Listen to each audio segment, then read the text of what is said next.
So once again, peace and blessings. Good to see everybody here. Those online, please like, share, subscribe. And we have gonna finish off our important lesson today. All right, our drunken wine. So once again, peace and blessings, peace and blessings. We're about to begin. As well, we do have our fast coming up this week. Our quadrasima. Quadrasima means 40. All right, that's in Latin. All right, that's the number for 40. All right, the word for 40 in the Latin, quadrasima. All right, we're doing a 40-day fast leading up onto the Passion Week. All right, preparing us.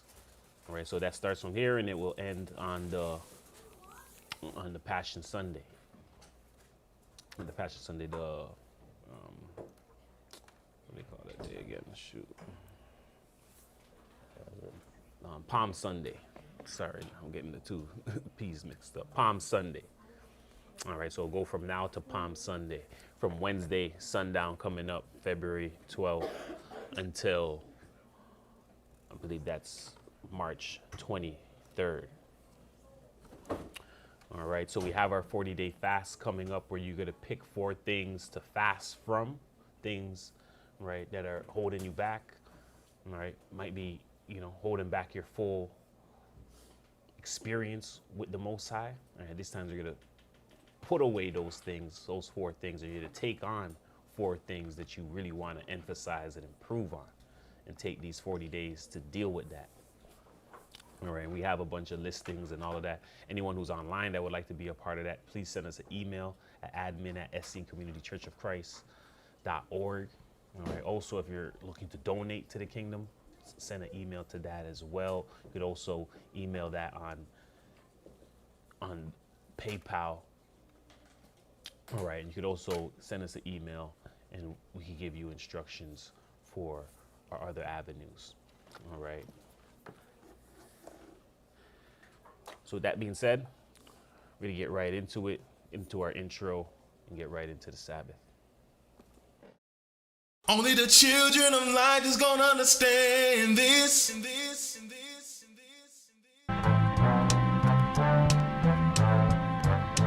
For there are 3 philosophical sects among the Jews, the followers of the first of which are the Pharisees, of the second, the Sadducees, and the third sect, and the third sect, and the third sect, which pretends to a severer discipline, are called the Essenes. These last are Jews by birth, and Jews by birth, This is the knowledge of the Essene brotherhood. This is the knowledge of the Essene brotherhood. This is the knowledge of the Essene brotherhood. Taking it back to the way that it was in the beginning.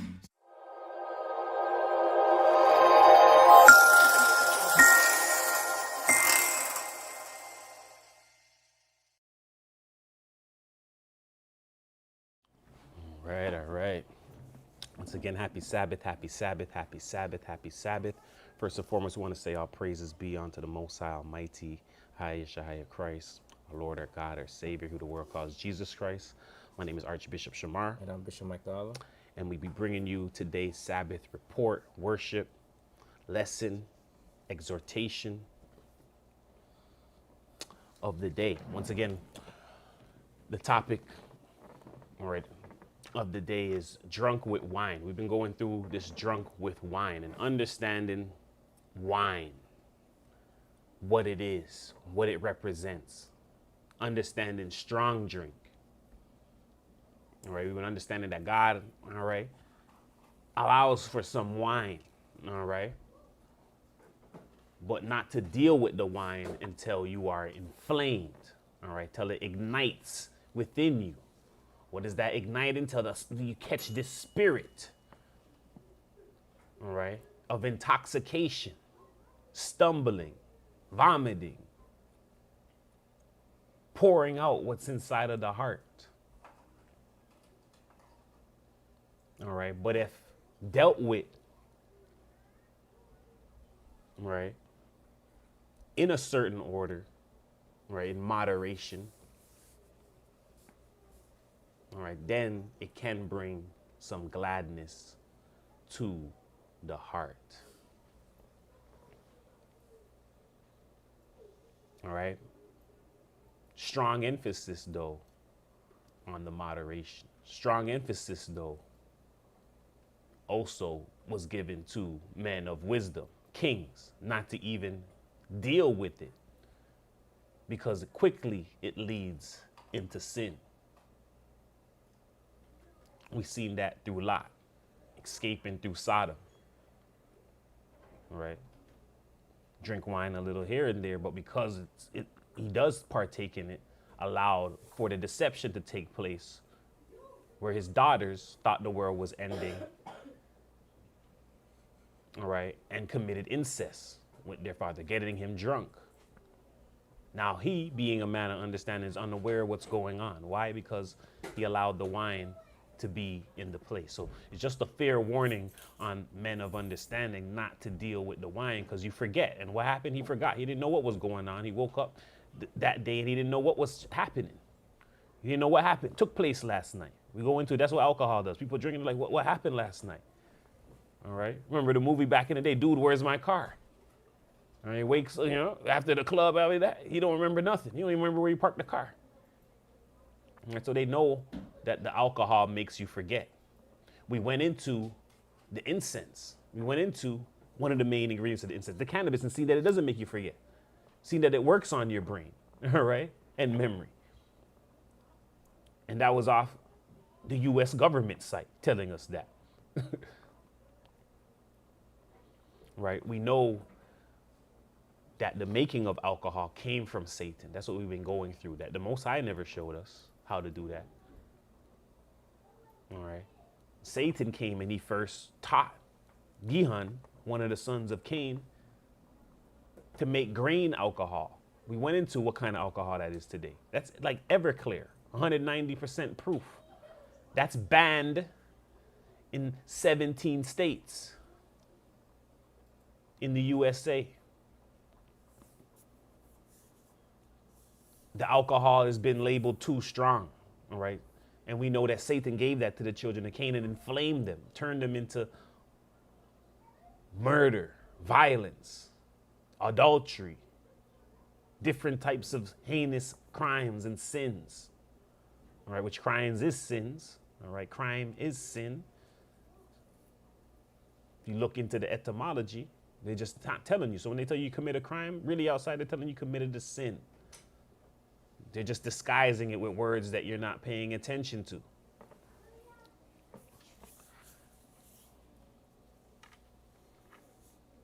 All right. The Most High told us, hey, fresh wine. What's fresh wine? Torose. Fresh grape juice, and not the yayan, which is the fermented, the sour wine.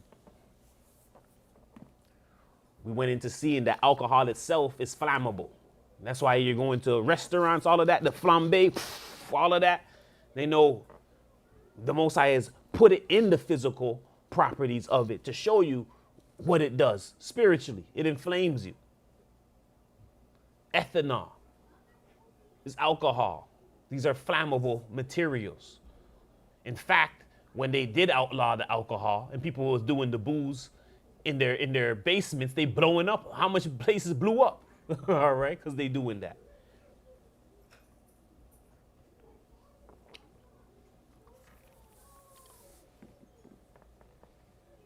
So the wine inflames. It inflames you. It inflames your heart, your liver. Your liver has the spirit of anger and fighting.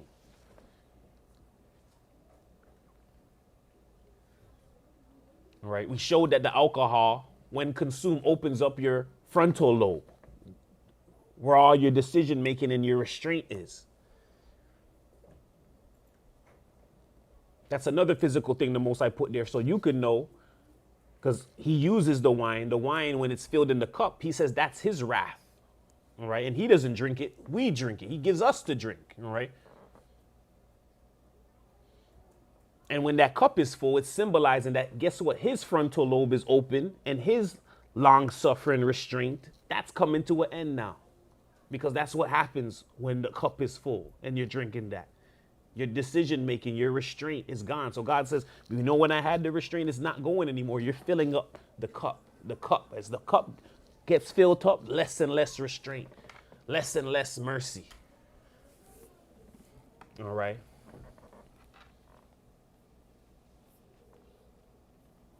And that's shown. That's shown through what? You see that when that cup is full and it's a worldly man, oh, they're inflamed. If it's a relationship, a lot of times it turn into beating. How much husbands or how much men out there who have partners that's gone in because of the alcohol and the abuse that comes with it. Right. We also know that the alcohol or the wine is also called wine of astonishment. Right, which is this punishment God is bringing us into. All right, the wine of wrath. We also know the wine represents Christ's blood. Which wine? The teroche, the fresh grape juice, not the fermentation, not the sour wine. All right, a strong emphasis is sent out to those of the priesthood not to bring wine or strong drink into the sanctuary. Also emphasized in the new covenant to the bishops and the deacons. All right, not to be given to too much wine. All right, doesn't say anything about strong drink. Why? Because strong drink is raging. Right, wine is a mocker. Right, the strong drink though, that's completely raging. The wine came from natural process of it just being left there. You make grape juice, you leave it, it turns to that. So the Most High is like, you know what, don't deal with too much because naturally, it's happening naturally. The strong drink though, that specifically came from Satan. Because it's a different process. You must distill it. You must understand the scientific process to bring that about. It doesn't just come like that. All right, so we've been going through these lessons to understand the fullness of wine and strong drink, how it relates to the scriptures, how it relates to us, all right, and how to incorporate these things into our lives.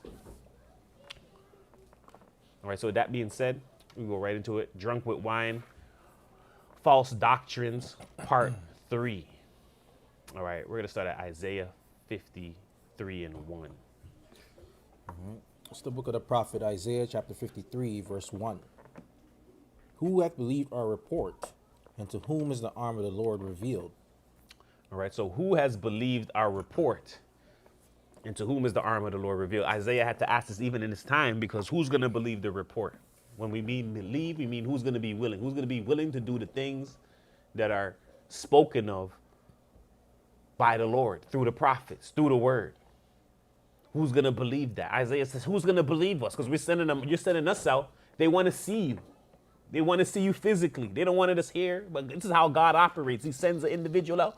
Go, let them know I'm speaking to them. Let them hear the word of the Lord. Understand the word of the Lord. All right. That's why they say who's going to believe, because you got to believe me. We just all sinners. We all just messengers. And then you sending us out, there's false ones out here. It's all on the individual. God knows there's false ones out. He gave us all the senses. The same way you figure out when it's a bad sale, the same way you figure out when something is fake, someone trying to sell you a fake name brand clothes, and you figuring that out. It's the same thing. Use the senses God gave you. That's what they were for. Your eyes, your ears, your comprehension. He gave you that all, not for what we want to do, but for this sole purpose. All those things are just experiences while we're getting to that. All right, who is the arm of the Lord revealed to? Who is the power of God being revealed to? People want to know, is the power of God? If God's with you, show me the power. Show me something. Back in the Old Testament, they're like, show me something. We ain't going to believe you. Moses had to show signs. He had to strike the rock. He had to make water come out of it. He had to turn the rod into a serpent. All right, he had to have the Most High come and do various things to get people to believe. Even for Moses had to be shown things too as well. Mm-hmm. He had to show people, like put his hand in his bosom, Yep. Putting his hand in his bosom, making it turn white. So he was showing Moses too hey, the power of God is with you. Because at that time, people are seeing with their eyes and their ears, not by faith. All right, so he was physically showing that. And then Christ came and said, a wicked and adulterous nation seeking a sign. There's no more signs now. That's what comes right now. He asks us to do a sign. He's not just doing signs like that. No, there's confirmation. He does things where he sends us little confirmation that strengthens our faith. All right, but they're not signs of wonders. All right, they're things to confirm our faith that we may ask. All right. So with that said, we're going to go into scriptures to ensure that interpreted, translated, and taught correctly. Rest Sirach 1 and 6. It's the book of Sirach out of the Apocrypha, chapter 1, verse 6. To whom hath the root of wisdom been revealed? Or who hath known her wise counsels? Unto whom hath the knowledge of wisdom been made manifest? And who hath understood her great experience? All right, so unto whom has the root of wisdom been revealed? Who has known her wise counsel? All right, who has the root of wisdom been revealed to? Who knows the root of wisdom? Who knows her counsels?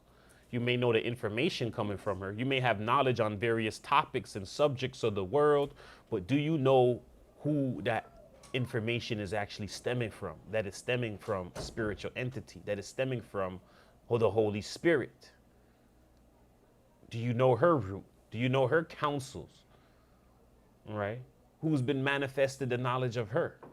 Who knows her experiences? Those who know her experiences going to be even more, right?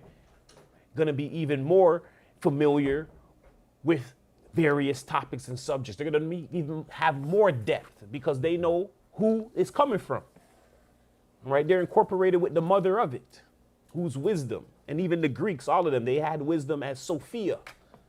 All right. So if you look at the word Sophia, that means wisdom. So if you hear someone that's called Sophia, know that that word there means wisdom. All right. And they personified Sophia. All right. They understood that wisdom is coming from someone. They didn't understand that it was the Holy Spirit, though. All right. We're at Proverbs 31 and 1. It's the book of Proverbs, chapter 31, verse 1. The words of King Lemuel, the prophecy that his mother taught him. What, my son, and what the son of thy womb, of my womb, and what the son of my vows? Give not thy strength unto women, nor thy ways to that which destroyeth kings. It is not for kings, O Lemuel, it is not for kings to drink wine, nor for princes strong drink, lest they drink and forget the law, and pervert the judgment of any of the afflicted. Give strong drink unto him that is ready to perish, and wine unto those that be of heavy hearts. Let him drink and forget his poverty, and remember his misery no more.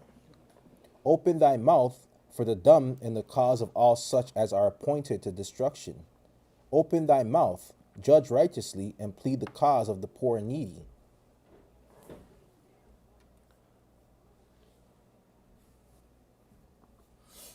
All right. So we're seeing here, this is wisdom speaking through the Proverbs. All right. King Lemuel being spoken to through his mother. All right. It's also to be looking at symbolically, wisdom speaking to the individual. All right. And letting you know, if you're a king, if you're a queen, if you're royalty, then it's not for you to drink the wine. Why? Because it makes you forget, unless you forget. And not to say you're going to, but no, you don't want to forget. Lest you drink, all right, and you end up having to forget the law. And now your judgment's been perverted. Why? Because maybe what's been going on? Some Diddy parties. All right, that's what's happened. He's a billionaire. What happens? You mix in alcohol, you mix in women. You see the violence, the video released.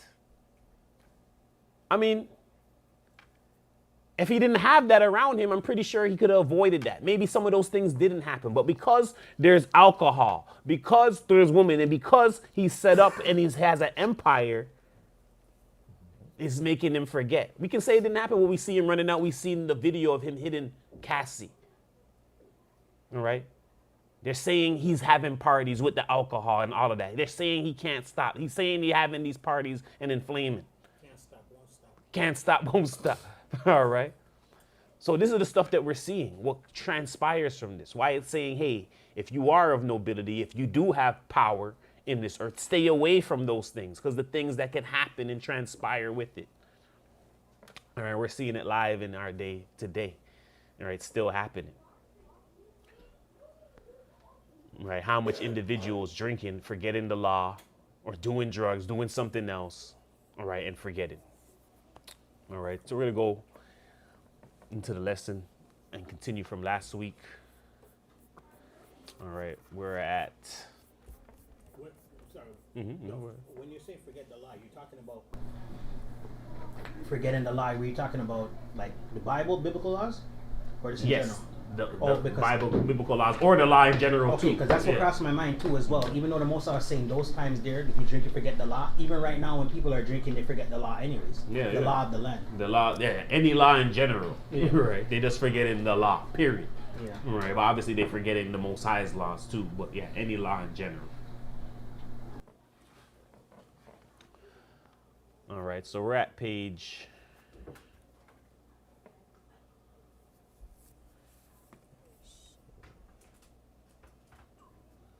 Yeah, we're at page 25. We did 25. We're at 26. All right, so let's start at Isaiah 29 and 9. We're at page 26 in the document. It's the book of the prophet Isaiah, chapter 29, verse 9. Stay yourselves and wonder. Cry ye out and cry. They are drunken, but not with wine. They stagger, but not with strong drink. For the Lord had poured out upon you the spirit of deep sleep, and had closed your eyes. The prophets and your rulers, the seers, hath he covered. And the vision of all is become unto you as the words of a book that is sealed, which men deliver to one that is learned, saying, Read this, I pray thee. And he saith, I cannot, for it is sealed. And the book is delivered to him that is learned, saying, Read this, I pray thee. And he saith, I am not learned. All right, so we're seeing here, they're drunk, all right, that the priests, they're drunk, but not with wine. This is spiritual. So the wine, the physical drunkenness is pointing to a spiritual drunkenness, all right? When somebody is physically drunk, all right, they're stumbling. When they're spiritually drunk, they're stumbling at the law, at reading the scriptures, all right? They're staggering, all right, meaning they're not walking a straight path with God. All right, and now when someone is drinking, at the end of that drunkenness, guess what happens? Gone. Heavy sleep. And drunkenness can be anything. Being worried about the things of life.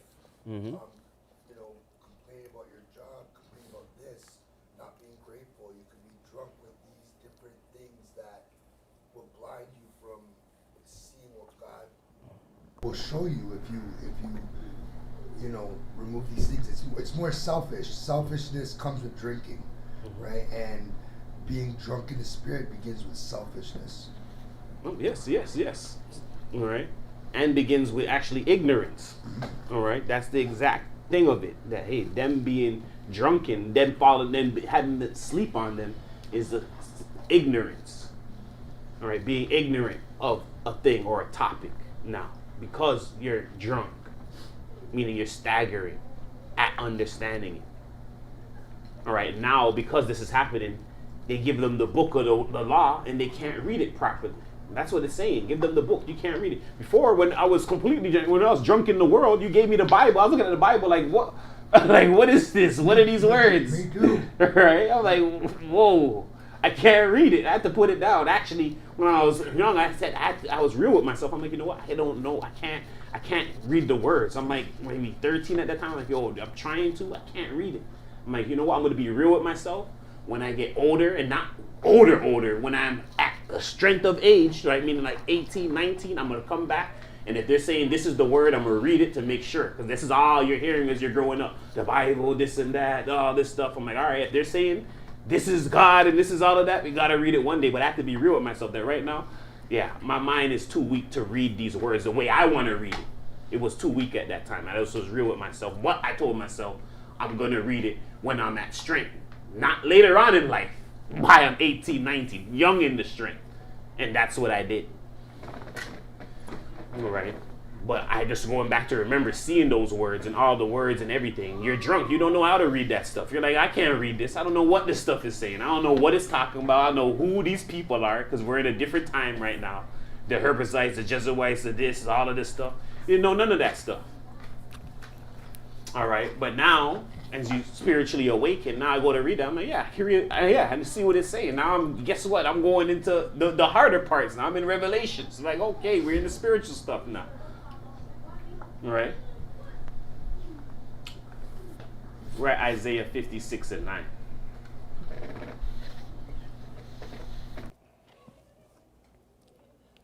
It's the book of the prophet Isaiah, chapter 56, verse 9. All ye beasts of the field, come to devour, ye all beasts in the forest. His watchmen are blind, they are all ignorant, they are all dumb dogs, they cannot bark, sleeping, lying down, loving to slumber. Yea, they are greedy dogs which can never have enough, and they are shepherds that cannot understand. They all look to their own way, every one for his gain from his quarter. Come ye, they, I will fetch wine, and we will fill ourselves with strong drink. And tomorrow shall be as this day, and much more abundant. All right. So it says, all the beasts of the field come devour. It's saying his watchmen are blind. They are all ignorant. Right? They're sleeping. We just went through, they're sleeping. Now, because they're sleeping, he's like, yo, guess what they are? They're dumb dogs. They cannot bark, sleeping, lying down, loving to slumber. Yea, they are greedy dogs, which can never have enough. They are shepherds that cannot understand. So once again, he's comparing them to dogs. And this is why you see in this world now that they use this word, right? Bitch, it's just a female dog. Where did they get it from? The Bible. All right. God is the one that's comparing you to the dog. All right. It's just them using the law of nature now. But everyone knows that's a thing you don't want to be called. And this is what God calls individuals when they're acting like that. He's like, you're acting like a what? A dumb dog.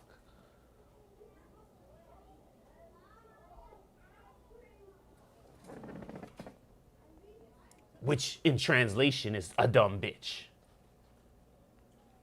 Because that's what it is. You know what? Let's get it too. Yeah. Let's get it real quick.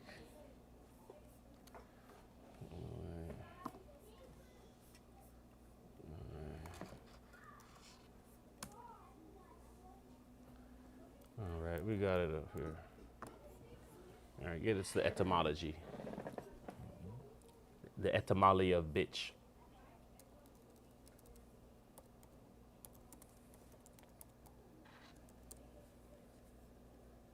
All right. It's the etymology of the word bitch. Noun. Old beast. Female dog. Probably from Old Norse, big Juna. Female of the dog, also of the fox, wolf, and occasionally other beasts, which is of an unknown origin. Grimm derives the Old Norse word from Lap, pitja, but OED notes that the converse is equally possible. As a theme of contempt applied to women, it dates from the 1400s of a man, or the 1500s, playfully in the sense of dog, used among male homosexuals from 1930s.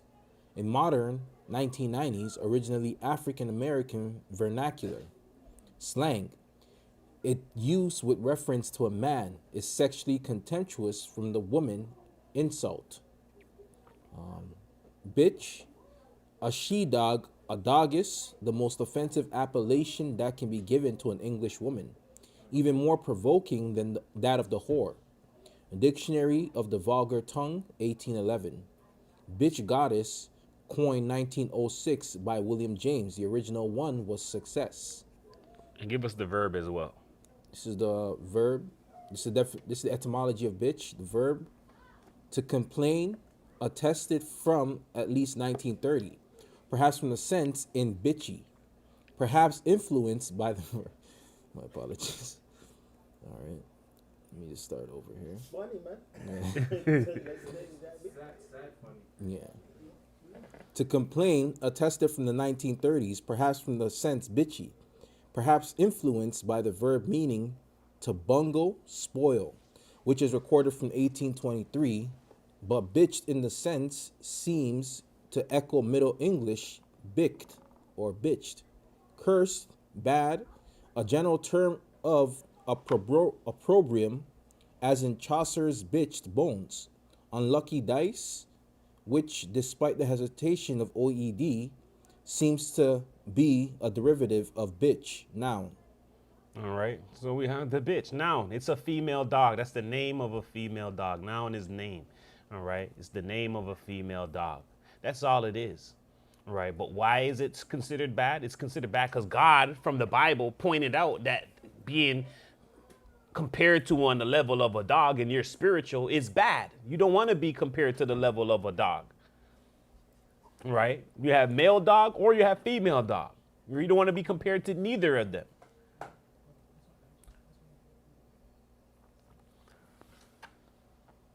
All right. And as well, it's the complain. Because what do you hear? I'm in my house and down there's a door, maybe 6 doors down the hall. And when I'm at home, all I hear is all it's doing is scratching the door, complaining, crying because the owner's gone. They're just crying all day, banging the door. This must be a bit. I'm like, I want to see the back of that door because it does that every day, scratching. I'm like, that door, he must gonna come out of that door soon because he's crawling, he's scratching away. Well, they have to whine, right? My dog, he has to come to me and look at me, put his head down, he wants food and go and start. They don't have to. That's just how they operate. Yeah, but they don't have to, yeah. But I mean, we can't speak English. But that's what Yeah, the cat doesn't do that though. Yeah, that's true, that's right. Yeah, the cat will just come around and be like, yo. Yeah, let you know. Yeah. The dog coming in. You don't even give it nothing. And, it wants something and automatically is going into that. So it's a complainer. It's a whiner. That's what it's known as. All right. So getting back to the document. All right. So it's letting us know his watchmen are blind. They are all ignorant. They are dumb dogs. They cannot bark, sleeping. So he's like, even what you're supposed to do, the dog's supposed to be able to bark and be alert and to be there for a warning, right? A watcher. That's what the dog is there for. And if the dog's not doing that, then the dog is really dumb now. It's a good dog when it's on point and it's watching and it let you know when someone's in the yard. It's saying this dog dumb. It can't bark. It's sleeping. It keep lying down. It loves to slumber. A dog like that is worthless. That's what they're saying. Yay, greedy dog, meaning all it does, the dog is eat. No, you got to train the dog to be what? A watchman. It's supposed to be on point. Someone come to your house, it's supposed to be alert. It's supposed to be up. It's supposed to be moving. It's supposed to be comprehending what's going on. Is this an enemy? Is this a friend? Who is it? All right, but it's saying they are greedy dogs, meaning no, this dog hasn't been trained properly. It's just greedy dog, can never have enough. You don't train a dog, it will just eat everything you see it with, everything it sees you with, it will just want to eat. All right, shepherds that cannot understand, all looking to her own way, not listening to the owner. Everyone for his own gain. And then what is it? Come, ye, they say, I'll fetch wine. Yeah, come, let's drink some wine. Yeah, strong drink. They're celebrating. Maybe even having a Diddy party. Because the sin was happening in Israel. This is where it came from. Diddy is Israel.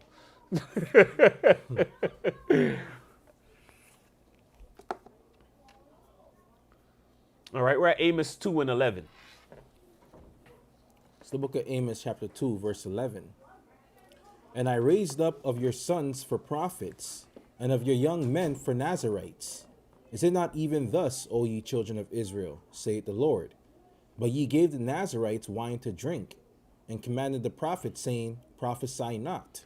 So he's saying, I raised up of your sons for prophets. So he's like, oh, I raised your nation up. I made you guys to be prophets, to comprehend. I made even men to be Nazarites.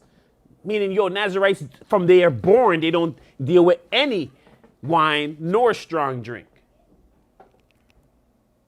So I gave you guys prophets. I gave you guys this. So he's saying, I gave you guys these men in the land that could at least tell you what's going on while you guys enjoy that stuff. You guys are enjoying, the people that's doing the will of the Lord, they're supposed to be doing this. But now the people, he's saying, you guys are giving the Nazarites wine to drink, right? And you guys are commanding the prophets not to prophesy. So he's like, yo, the help that I put in the land to help you, you guys don't want that. So now you're left with just what? A Diddy party. Yeah, because the regulators, the ones that would be conscious of mine, y'all telling, y'all giving them to drink the wine. Y'all telling them to come to the party. Y'all telling the prophets, yo, it's not the time right now, fam. It's the party time right now. This is what they're saying. All right, so the people who God did put in the land for that, they're having partake with the stuff, and they're telling them, yo, we don't want to hear your prophesying. They want to continue with what? The partying. How do we know that? They were having Diddy parties down at the time of Noah. That's what he said. They're eating and drinking till you what? Till the rain came. They thought it was all jokes. And it was much worse back then. We had animals, half man, half animals. They were mixing it up at that party.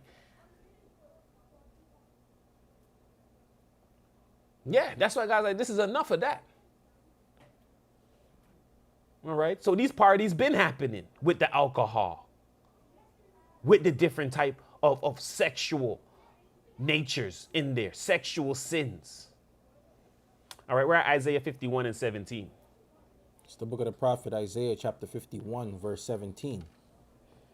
Awake, awake, stand up, O Jerusalem, which has drunk at the hand of the Lord the cup of his fury.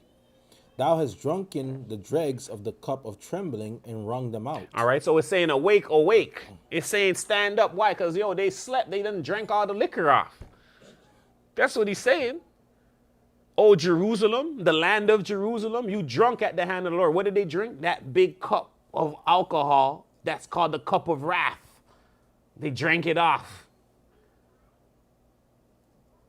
All right, the dregs of the cup of trembling and wrung them out.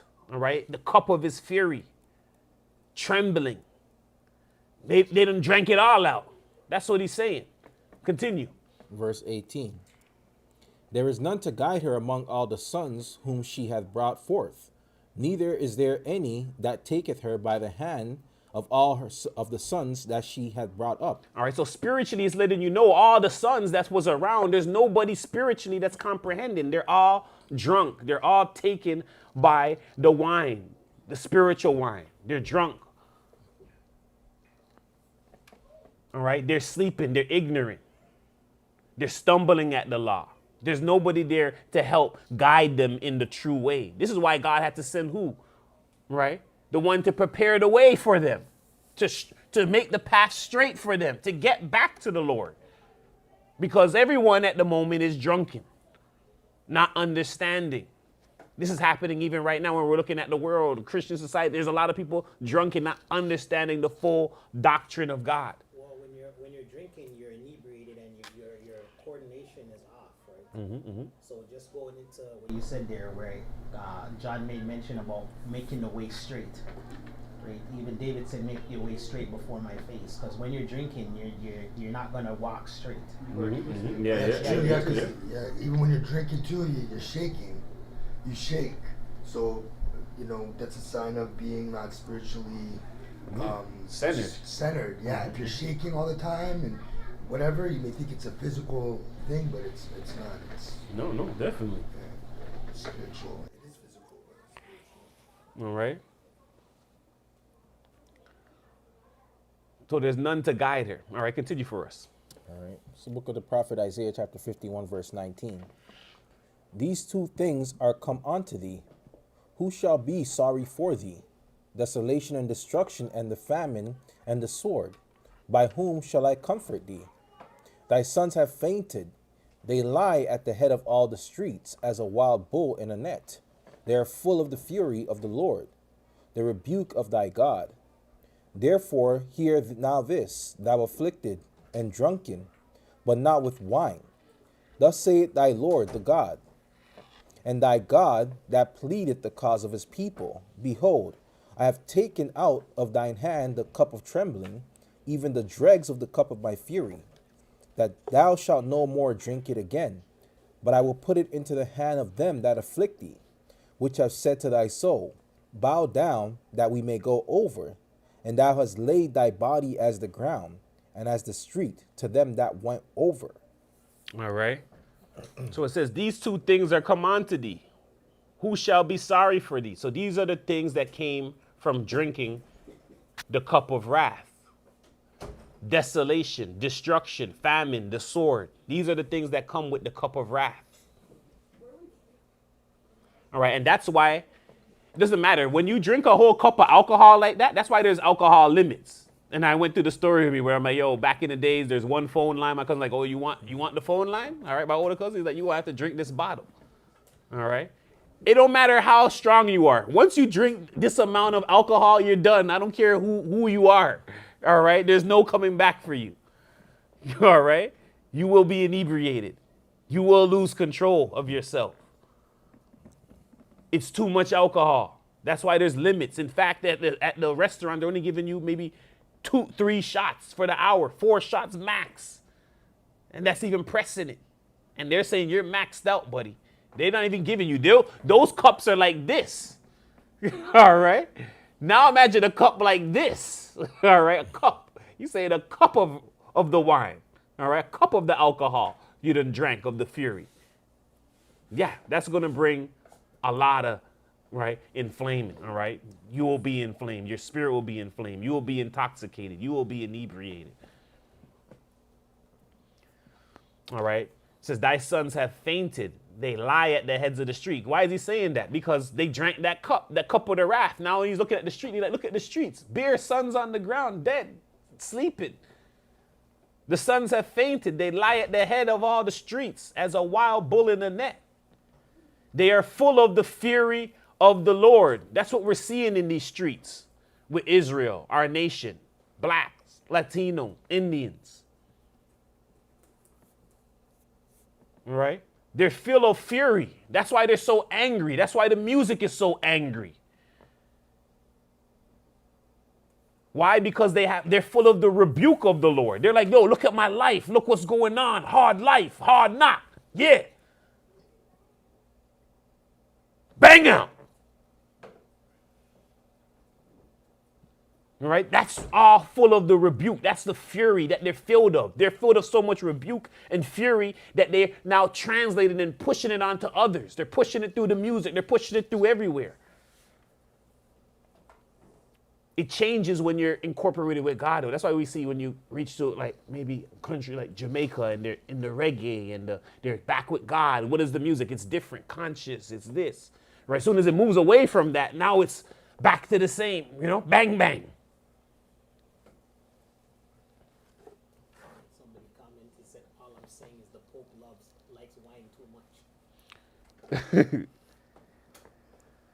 So all I'm saying is the Pope likes wine too. Yeah, they drink wine all the time. All right. Therefore, hear this now, thou afflicted and drunken, but not with wine. He said, y'all afflicted, y'all drunken, but not with wine. This drunkenness we're seeing happen to the nation is a spiritual drunkenness. All the desolation, the hurt, the pain, that's all the fury from the cup of fury that we drank ourselves. And now the nation is, look outside. The nation's all outside, flattened out, taken out. We're wondering, how do they get into Africa? How do they do this to our people? Our people drank spiritual wine and the enemy was able to come and take them over because they drunk. You can't fight when you drunk. When you fighting someone who's not drunk, too. All right, two drunk people fighting, and that's different. All right.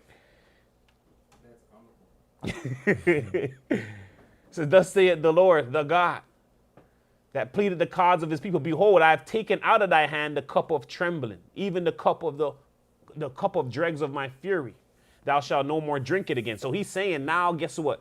I'm taking the bottle out your hand. I'm giving the two-step. I'm giving the two-stepped.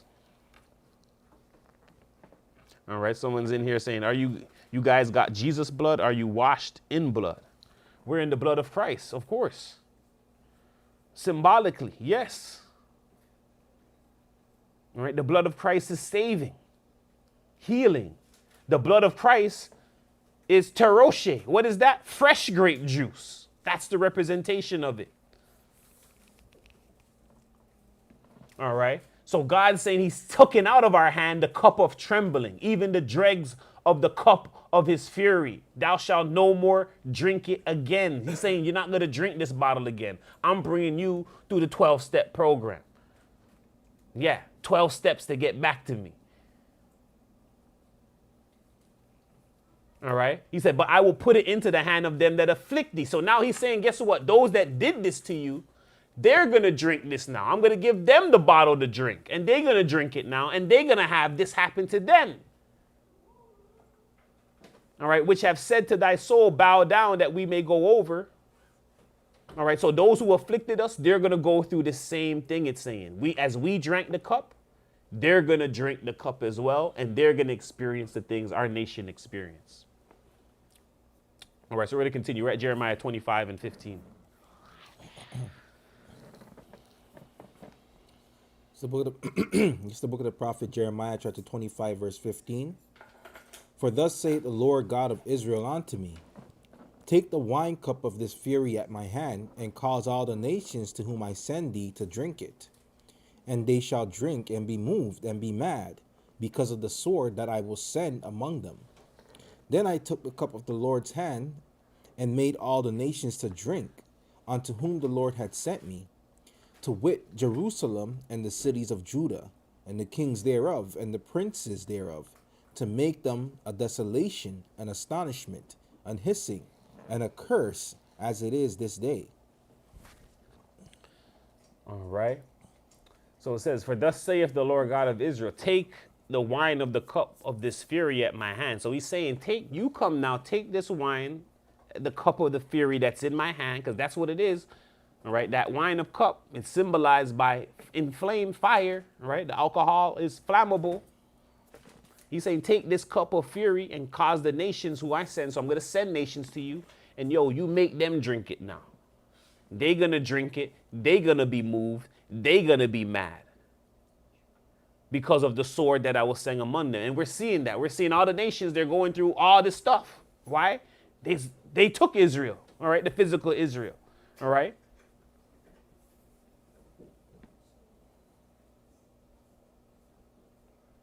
Then guess what? Then the nations become Israel too. So they're Israel too, and they get the same punishment we did. So now he's like, yeah, they get the same punishment now, spiritually, because they're messing up. And yeah, they get it sent on them too.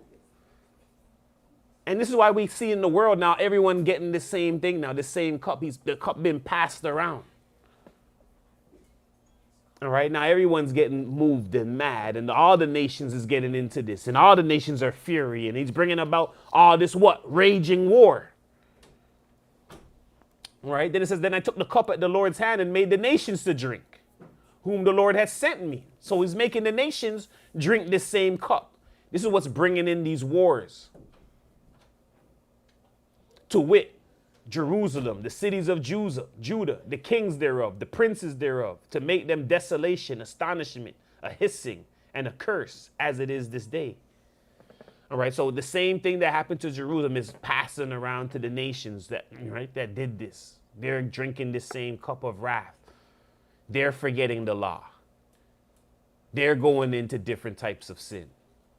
All right, we're at Jeremiah 51 and 7. That's what No, comes go to ahead. mind with that there is during the time when the children of Israel were in their land and they were taken captivity, or they're taken captive. And I think it was the Syrian king, they sent people to settle in the area that they weren't operating correctly, so the Most High sent lions over there and ripped up the people, and they had to go get one of the prophets to show how they're supposed to operate in the land. Yeah, so it's kind of going back into what you're saying there just now. Yeah, the same cup of wrath. Now the nations feeling it. They see what Israel was going through. They went in the land. They're experiencing it now too. All right, now they needed a priest to come in to show them, hey, no, this is how you do the things properly, so you don't experience the cup of wrath.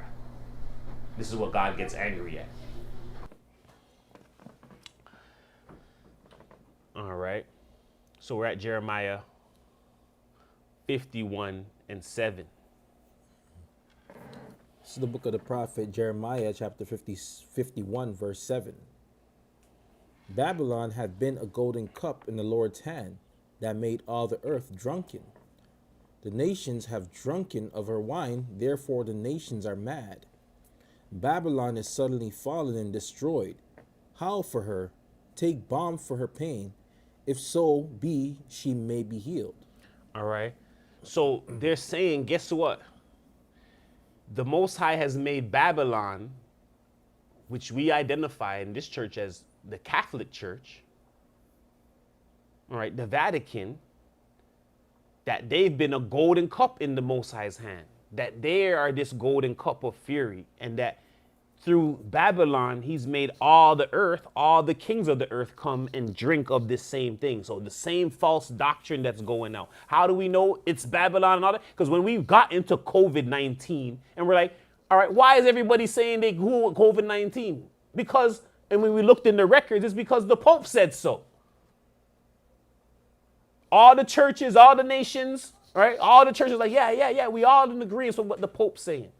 We went to the Pope's thing, and their education, field is the one that okayed the biomedicine and vaccines. And they okayed it. And all of them is saying what the Pope says, we good with. We're the church that said, no, what the Pope says, we not good with. And that's what created an exemption. All right. So Babylon is spreading it. The Pope and the Vatican, they're spreading this doctrine to the kings of the earth. These kings at that time, right? Christians, and not even just Christian kings, because they're going to Islam. They're going all the way around to make sure, hey, kiss the Pope's hand. Bow down to the Pope. All right. The nations have drunken of her wine. Therefore, the nations are mad. All the nations. Who? All the nations. Why do we know? Because they got the UN. They got all of this stuff where they there. The Pope is just, I'm just here just reviewing. I'm not really a part. I'm just here. No, he's running the show. He didn't show them the whole infrastructure. They all drunk of the wine. They all create the same system. They all got what? The Roman calendar. That's how we all know. What calendar they on for their business and their commercial stuff. Rome time. They on Roman time. They doing what the Romans do. So that's saying when you're in Rome, we're always in Rome. Yeah. When you're in Rome, do as the Romans do. All right. That saying so strong, I didn't even know what I was doing. Something I wasn't listening to my mom. My mom said that saying to me. I was taken back. I was like, what are you talking about? I guess this is a saying that even the slaves knew. I'm like, I ain't heard her doing something like this before. She's like, when in Rome, do what the Romans do. I'm like, this must be an old saying from back in the day. They all know it's programmed in them. All right, she's like, go with the world. All right, you in Canada now. When in Rome, do what the Romans do. All right. So Rome, still alive through the Vatican, has made everybody drink of the cup of her wrath. And because they're drinking it, all the nations become mad. They become ignorant at the law. And this is the purpose and the reason why he sent what? The Essenes in to straighten it for them. Because they all been drunken. They're all stumbling at the law. They don't understand even to break it down in the way like this. All right, we're going to continue. We're at Revelations 14 and 8. It's the book of Revelations, chapter 14, verse 8. And there followed another angel, saying, Babylon is fallen. Is fallen, that great city, because she made all nations drink of the wine of the wrath of her fornication. And the third angel followed them, saying with a loud voice, If any man worship the beast and his image, and receive his mark in his forehead or in his hand, the same shall drink of the wine of the wrath of God, which is poured out without mixture into the cup of his indignation. And he shall be tormented with fire and brimstone in the presence of the holy angels and in the presence of the Lamb. All right, so it's showing us here. Another angel follows destruction. Babylon is fallen. It's fallen, the great city. So we know that this church, this Babylon is a great city. All right, it's a small city. This Vatican City, very small. Vatican City, as small as it is, has made all the nations drink the wrath of her fornication, because from that entity is where all this stuff is coming from. Universities. We went through that in the scribe lesson. They made the university. To be a university professor or to have a school like that, you had to go get a certificate from them, the Pope. Doctor, church, all of this. Right? When it comes to the Western world, it's the Pope saying he controls everything. It's the English church, right, that's separated. All right? The Church of England through Martin Luther. in the Reformation to say, no, we're protesting. But other than that, all right, and even after that, they created the Jesuits. And after that, they went back into the nation to make sure they are drinking of the wine of the wrath. All right, by deceit. So they came in through deception, creeping back in. All right, so all the nations, all the countries, the Pope has been going around to make them drink of the wine of the wrath. When America was made, that's a place the Pope couldn't come to. America was made in opposition to what was going on in England and to what was going on in Rome.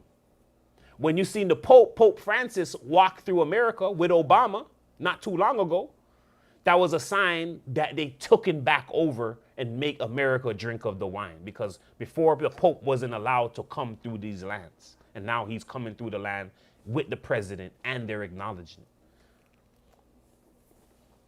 All right, so this is what's going on in the world, right? But the Pope hides behind different entities: the Jews, Jewish, the USA, Jesuit. All right. So once again, Babylon made all the nations drink at her party. All right. Babylon's cup is in the wine. In Babylon's cup is the wine of wrath of her fornication. All right. She has a spiked drink. All right. Anyone who's drinking that drink is entering into the wrath of God.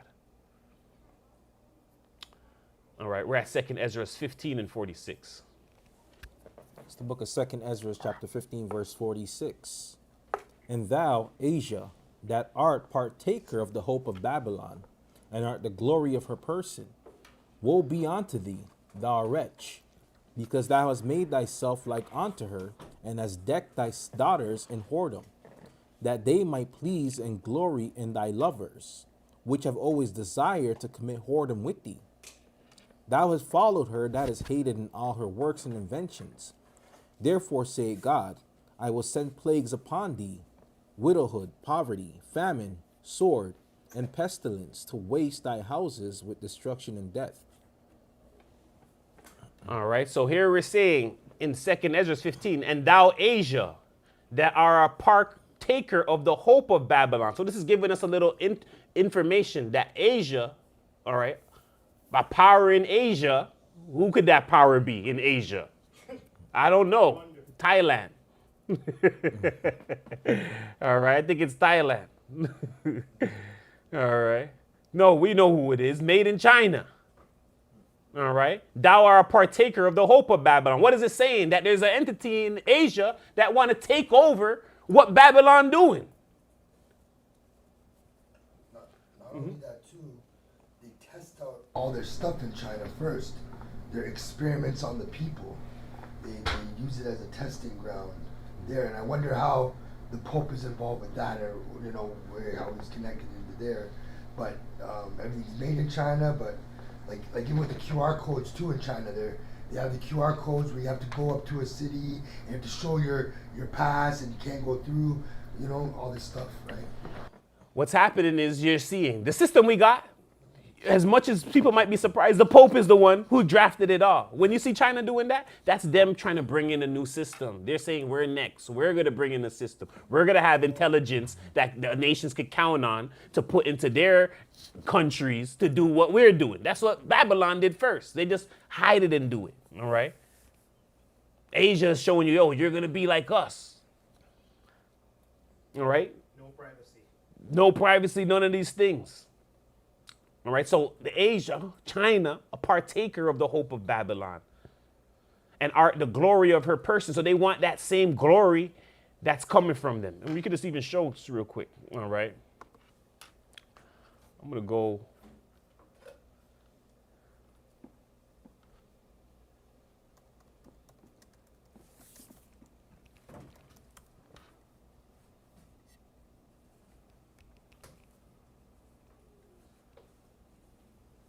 All right, so just to show you, I'm just going to do a quick share, all right? China and Holy See relations. It shows you that there are no official bilateral relations between the People's Republic of China and the Holy See. The Holy See instead recognizes the Republic of China, Taiwan, as the representative of China ever since the establishment of relations with the ROC government in 1942. All right, so it's showing you the Holy See don't even recognize the China you calling China right now. They're like, our China is Taiwan. But guess what? China has power and they've overpowered what the Pope and them is saying, even though they don't recognize them. All right, so we have two Chinas. There's the People's Republic of China. That's the one that you see before you. And then there's Taiwan, which is known as the Republic of China. The Holy See recognizes Taiwan, which they call the Republic of China, but they don't recognize the other one. They don't have a relationship with the other one. This China and the Pope, they're at odds with each other. All right, this is what the scripture is telling us. It says relations between the Holy See and the PRC have been strained over various issues, especially the Chinese Communist Party policy restricting religious activities and the appointment of Catholic bishops in the mainland China. So it's telling you that in China, they've outlawed Catholic bishops and their authority. They've made their own Catholic church. So Babylon has no power. So they've taken the glory of Babylon, made it of their own, kicked the other Babylon out, and they say, nah, we doing our thing. We're going to do our own Babylon here, yeah. Right? And that's what's being said in the second Esdras. All right?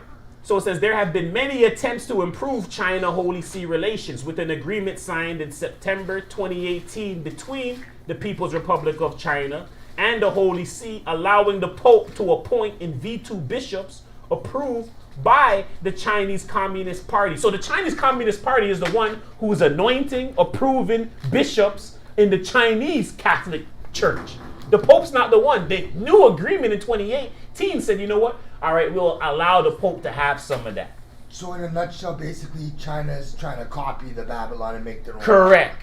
That's what's happening. So that would mean that that's a whole other demon there too. That's what the scripture is talking about. All right. So this is what the scripture is talking about. So basically, the people there are drunk with thinking they're doing their own thing, but they're actually working for the same. Well, they know that. They're trying to steal it. Remember, they're copiers. Yeah. They're just like Satan, where he wants to copy your thing. Louis Vuitton, Babylon. Right? Yeah. They're like, yo, China's going to copy everything. Yeah, now yeah. They done bootleg the Catholic Church and its power. That's the extent of their copy. Right. Yes, they have a bootleg Catholic Church that's Chinese. I don't think people know that, but it's there. All right. Bootleg run deep over there. There's also a bootleg China. They're the bootleg China. They're saying there's one real China. That's Taiwan. And they're for many years now, they're talking about eventually that China's gonna go and invade Taiwan too as well. It's amazing how the Father to make us see the ones who see with spiritual eyes, the extent of it's so in excess they're copying. I would never think they're copying the Babylon. That's crazy. Yeah. Wow. And America's always there. No, I'm saying America's always there to back up Taiwan too. That's what we're saying with the connection with America and Babylon. Yes, so they're doing the Pope's bidding. Like anything you see, that's them doing for the Pope, right? And they're connected with the Jews. So it's all of this line of proxies that the Pope uses. All right. Gaza Strip becoming a Riviera. Yeah, right, and yeah, see, then you're gonna use in America again to, we're gonna take away the people of Gaza, put them somewhere else, and then relocate them. Babylon's like, we'll own it. Yeah. Same thing. I was watching a documentary last week actually. And the same thing is happening with Japan too, because Japan after World War II, they were known as a pacifist nation with no military, no nothing. But now, because of the tensions rising in the Arctic and Baltic area and the Japanese, the Asian areas there, they're basically now saying they're gonna change their constitution to allow military training and stuff on their land, which is America. So Japan doesn't have any military. It's the Americans that are there that are backing up Japan. Yeah, because they lost that in the war. Yeah. Right. You lose war and you sign rights, and now you lose those rights. All right, so we're seeing Asia, thou art partaker of the hope of Babylon. We see China, the hope of Babylon, taking it, our glory of her person. Woe be unto thee, thou wretch. You're a wretch because you doing the same thing Babylon doing. You trying to copy what she doing. You trying to become a super nation. You trying to become your own type of church. He see what you doing. You're changing up the doctrine, same way Babylon did. Woe be unto thee, thou wretch. You a wretch. Because you have made yourself like unto her. Thou hast decked thy daughters in whoredom. All right. So they're in the same whoredom, harlotry, going away from God, that they might please and glory in thy lovers. All right. Thy idolatry, which have always desired to commit whoredom with thee. So they all want to go away from God and commit whoredom. Thou hast followed her that is hated in all works and inventions, saith the Lord. So he's saying, you followed Babylon. They have followed Babylon in all her works and inventions. Therefore saith God, I will send plagues upon thee, widowhood, poverty, famine, sword, pestilence, to waste thy houses, and destruction and death. So it's letting us know that destruction is coming to Asia. And they prophesy this, because how do we know? Godzilla is coming. Godzilla is coming. All right. Smash up the place. Yeah. Leviathan. Godzilla is coming. All right. So they know Asia got a prophecy for it one day. It got destruction coming its way. Ironically, and then they have an ape to save them. Yeah. You have a what? An ape The to ape. save them. Yeah. King Kong. Gorilla, yeah. King Kong. And if you look at it even on a deeper level, what do they call us, right? Mm-hmm. Right. So. Guerrilla warfare. All right. So we're at Genesis 16 and 16. It's the book of Genesis chapter 16, verse 16. And the Lord God commanded the man, saying, of every tree of the garden thou mayest eat freely, but of the tree of the knowledge of good and evil thou shalt not eat of it. For in the day that thou eatest thereof thou shalt surely die. All right. So we're going here now to this tree of good and evil that they initially ate of. All right. What tree was this? Everyone says, you know what I should have put the picture of the apple here.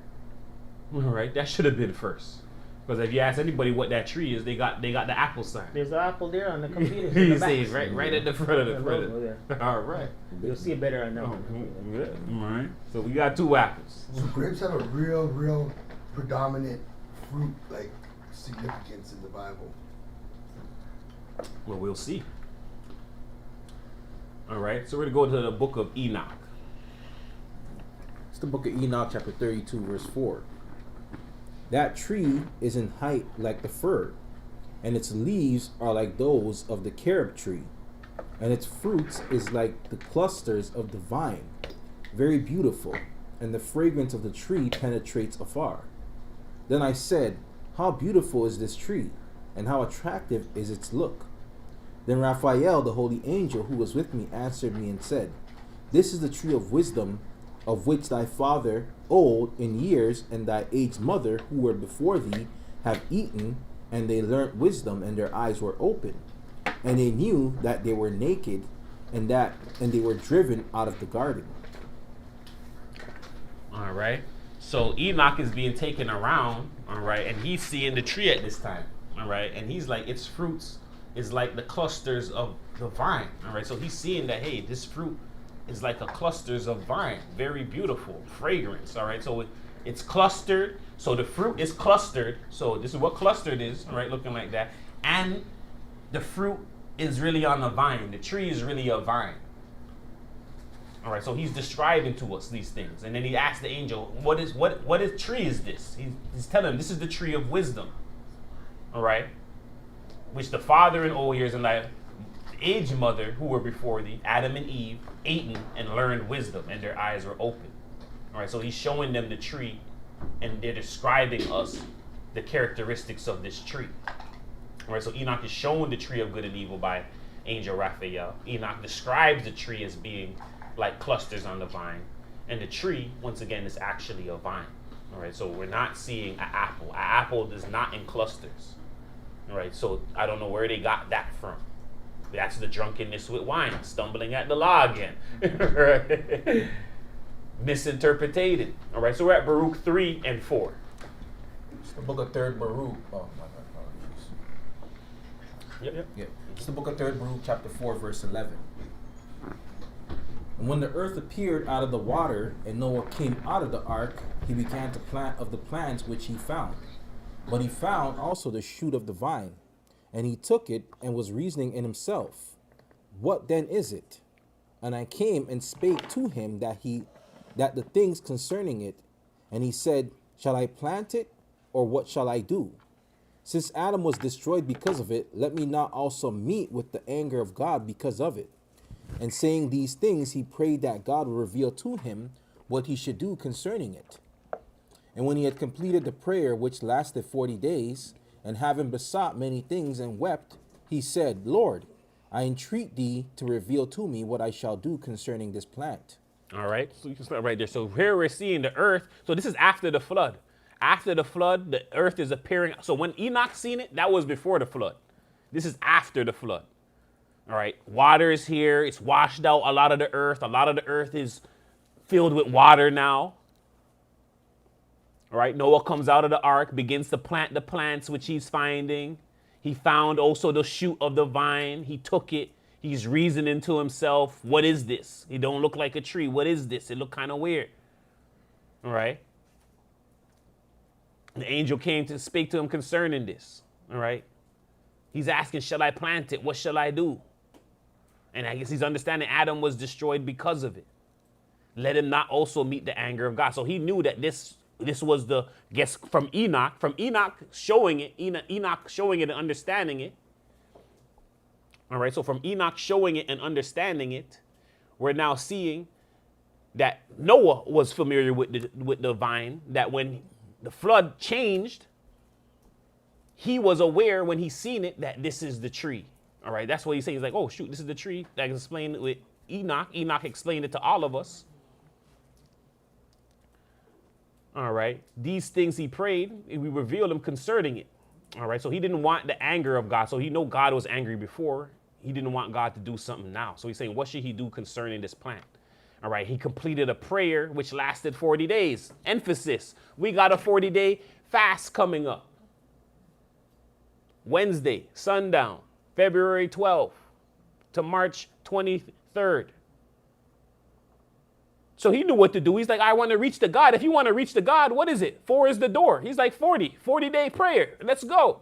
That's how we get to God. That's how we get God to answer us.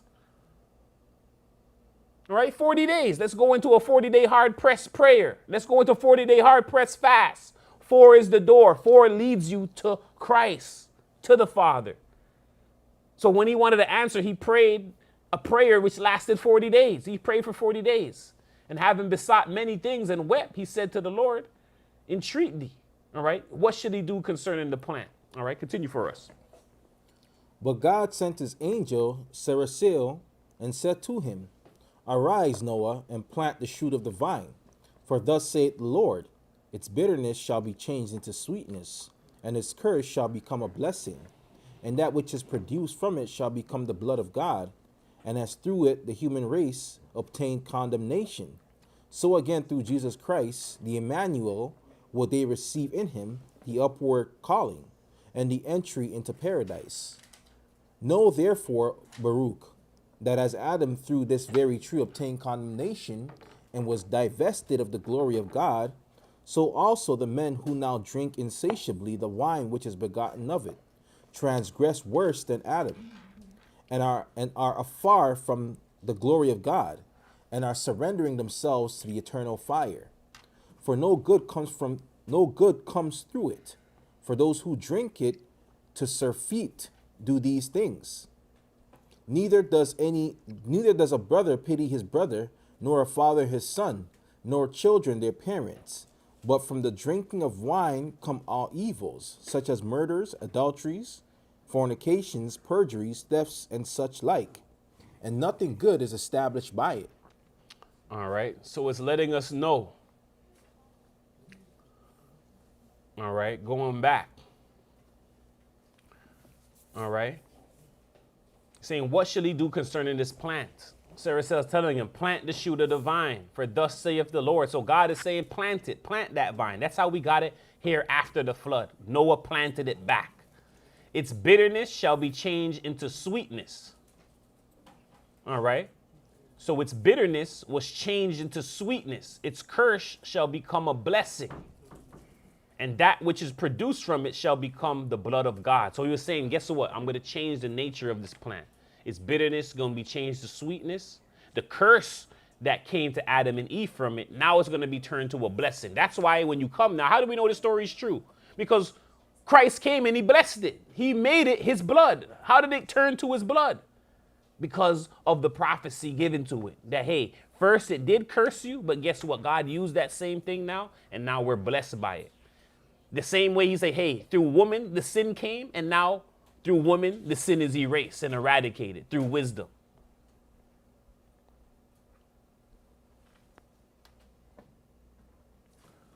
All right, through a female.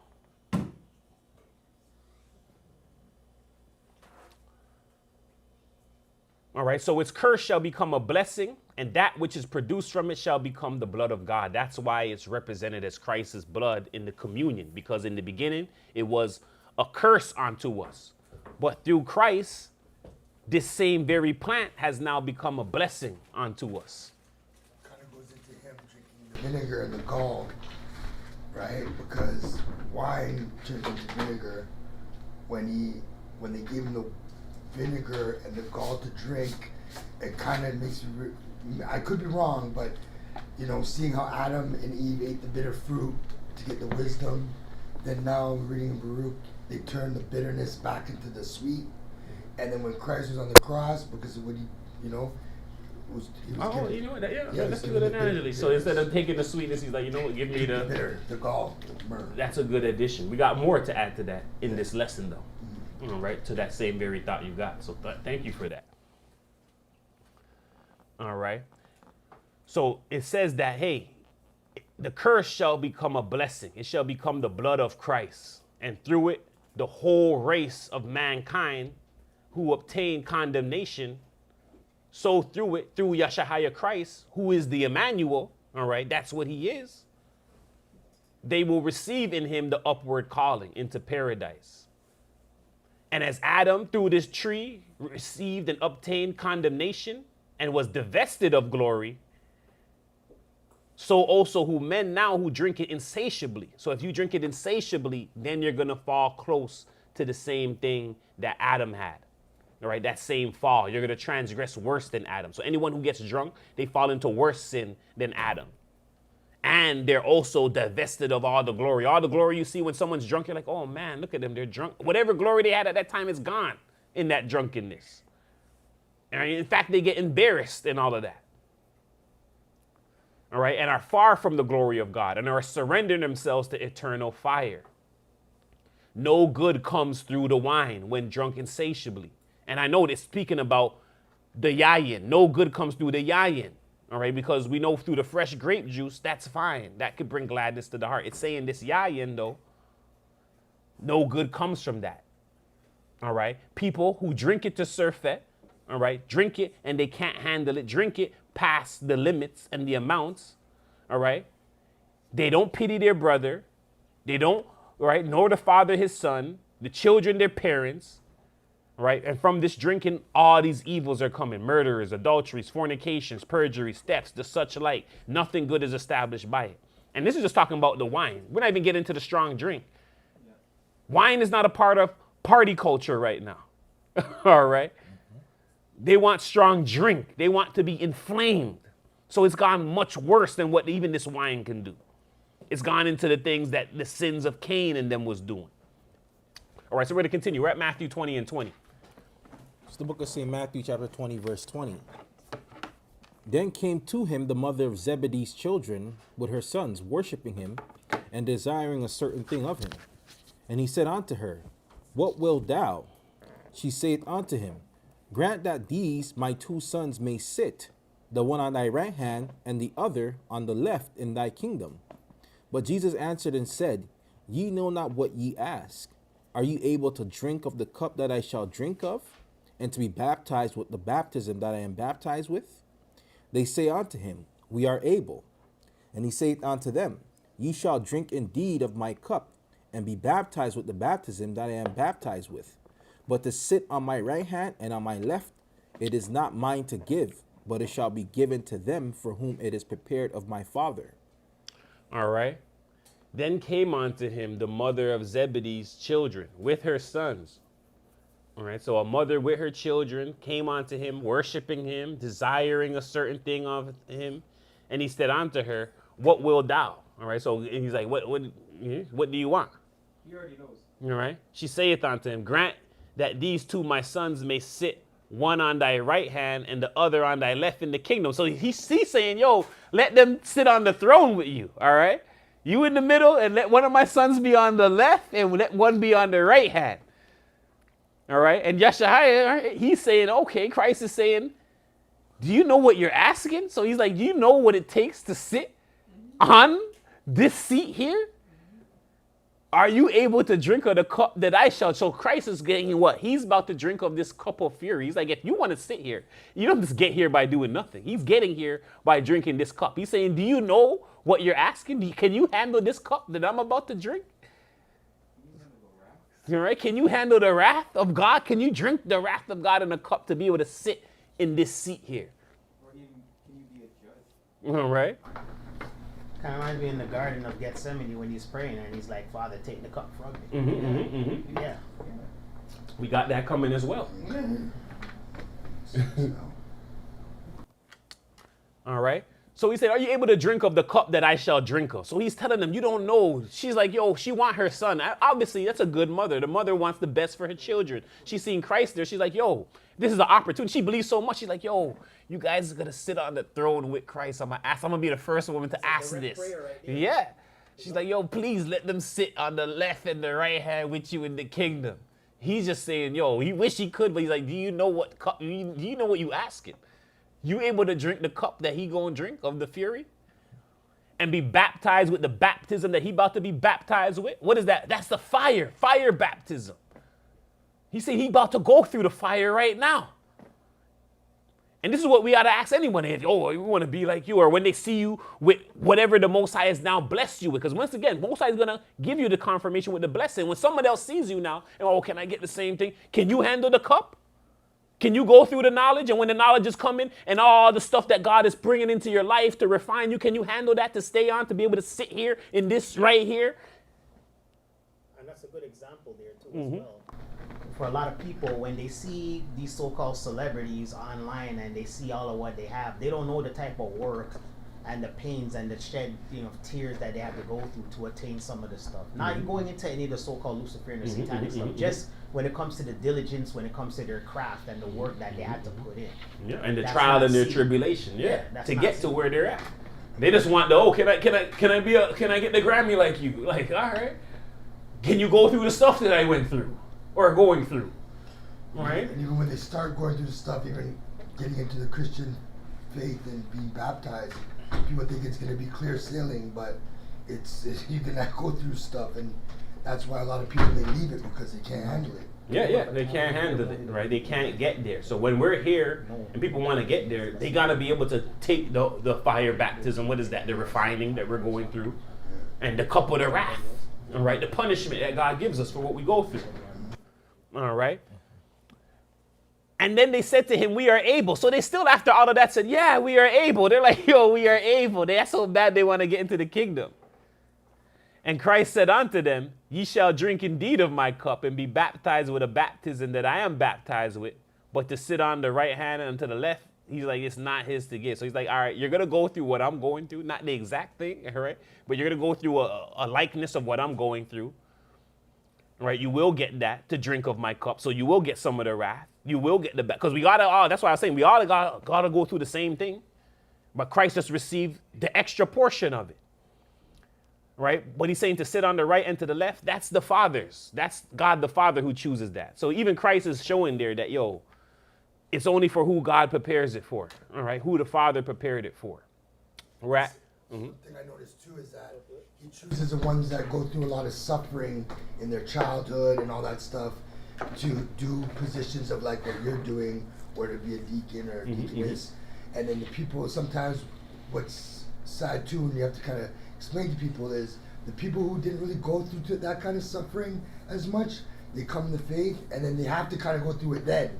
Some point in time, you got to go through it. And then they're not able And to. they're not able to because they haven't been through the suffering at a young age. But this is where we're supposed to come in and help them. Help them. Yes, correct. That's why he chose us to help them with their experience. Yes. No, you're right. All right, we're at Matthew 26 and 26. It's the book of St. Matthew, chapter 26, verse 26. And as they were eating, Jesus took bread and blessed it and brake it and gave it to the disciples and said, "Take, eat, this is my body." And he took the cup and gave thanks and gave it to them, saying, "Drink ye all of it, for this is my blood of the New Testament, which is shed for many for the remission of sins. But I say unto you, I will not drink henceforth of this fruit of the vine until the day when I drink new with you in my Father's kingdom." All right. So once again, Matthew 26, 26. It says, as they were eating, Christ took the bread and blessed it and brake it. All right. Doing the communion, saying, take, eat, this is his body. He took the cup, gave it to them, said, drink of it. This is his blood. So we know that the grape juice, the fresh grape juice, is the blood of the new covenant, shed for the remission of sins. But then he says, I will not drink henceforth of this fruit of vine until the day when I drink it new with you in the Father. So he's saying, from that moment, he's like, this was my last moment of drinking the wine. Now we're going to get into why he's saying that now. A lot of times we say, we're just going to drink it in the kingdom. No, but there is a purpose for it. All right, we're at Mark 15 and 23. So we have to establish the AA Alcohol Anonymous? Because remember, they called him a drunk, right? Yeah. No. There's a different purpose. It's the book of Mark, chapter 15, verse 23. And they gave him to drink wine mingled with myrrh, but he received it not. All right. So at this time, they were coming, when he was on the cross, they were coming to give him wine mingled with myrrh. What does wine do again? What does wine do? What was the warning about wine? Okay, in the beginning, right, to the king. What's the warning to the king? Forget, all right? It makes you forget. Christ is on the about to go through what he's going through. It could numb him to the pain. That's why he said, I'm not going to drink it. He don't want to forget the pain. He want to experience the fullness of the pain. So this is why he didn't drink wine mingled with myrrh. Wine mingled with myrrh brings numbing to you, makes you forget, brings you at ease. All right, we're going to go into the National Library of Science real quick. This is the National Library of Science. Combined water extract of frankincense and myrrh alleviates neuropathic pain in mice via modulation of TRPV1. Frankincense and myrrh are widely used in clinics as a pair of herbs to obtain a synergistic effect for relieving pain. In China, formula is commonly used in pain treatment. The main herb paired is recognized to be the most important part of the formula. Frankincense and myrrh as an herb pair has shown promising effects in pain relief. All right, so with the wine and the myrrh, what is he telling you? This was for what? All right, you're going to experience some pain. This is for the numbing of the pain, and the wine is for what? Make you forget about all of this and keep you relaxed, inebriate you a little. Christ is like, nah, he don't want none of that. He want to take all this punishment live and direct.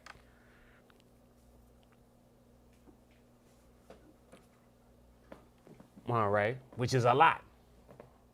All right, that's like you saying, you know what? All right, you're going to go to the den, you're going to go, you're going to get surgery. You're like, nah, I don't need no numbing, nothing. You're just going to take it. Yeah, you just want to feel them as they slice your hand open and go inside your body. You want to feel it all. That's what Christ is basically saying. All right, he don't want to feel nothing. All right, he don't want to take nothing, so he doesn't feel nothing. He want to feel it all. So this is why he was saying he's not going to drink the fruit of the vine, because this was now the time where he's like, all right, from now I cannot be inebriated now. From here, there's no more drinking, all right, until I go through the punishment. That's why he didn't drink it. All right, we're at Matthew 26 and 36, so we're almost finished.